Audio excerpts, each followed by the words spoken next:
I have a friend who is clinically depressed. I look at him and he looks fine to me. I couldn't tell that he was going through mental health issues because, you know, he was creative and productive at work. And he had an important role in his church. So he looked fine. And then I started seeing his social media posts revealing very private things about himself. And that's when I learned that he was depressed. You know, you may not be aware of it, but someone you love may be going through depression. The latest research on depression tells us that people get depressed when they are deprived of certain psychological needs. We all have physical needs, right? Food, water, shelter, clean air. Deprive us of these physical needs and we may die. And so it is with psychological and emotional needs. People need to belong. They need to feel valued. They need to feel loved. They need to feel secure, that there's something they can look forward to in the future. Also, they need to feel they're good for something, that their lives have purpose. They need to feel that their lives have meaning, that their lives make a difference. They need to feel that they are in control of their lives. Take these away from them, especially in the areas of their lives where they feel most vulnerable, and you pull the rug from underneath their feet, and they fall into depression.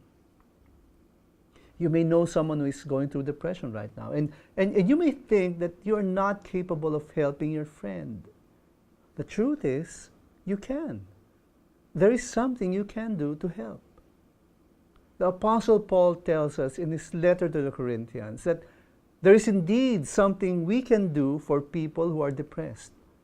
Paul said, "Blessed be the God and Father of our Lord Jesus Christ, the Father of mercies and God of all comfort, who comforts us in all our affliction, so that we may be able to comfort those who are in any affliction, with the comfort with which we ourselves are comforted by God." We can give comfort to people who are going through depression. Now, first of all, since depression involves a chemical imbalance in the brain, helping your family member or friends find medical intervention is a big help. But beyond the medical attention, there is a need to go to the root of the problem. So you can also help your friend or family member find professional counseling. And you see, ultimately, what is needed by people who are depressed is to help them find what it is they are missing. If they feel unappreciated or unloved, you can give love.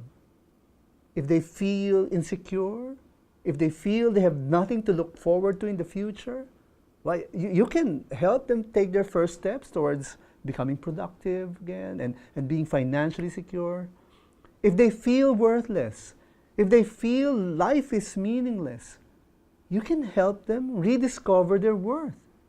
First of all, their worth before God as people created in the image of God.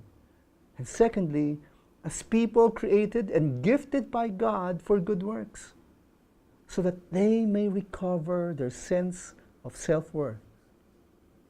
And by being there with them, by being there for them, you are telling them they are not alone.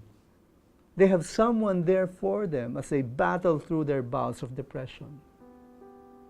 And remember, as you become a true friend to someone who is going through depression, as you become an instrument of God to give them comfort, always remember, faith matters too.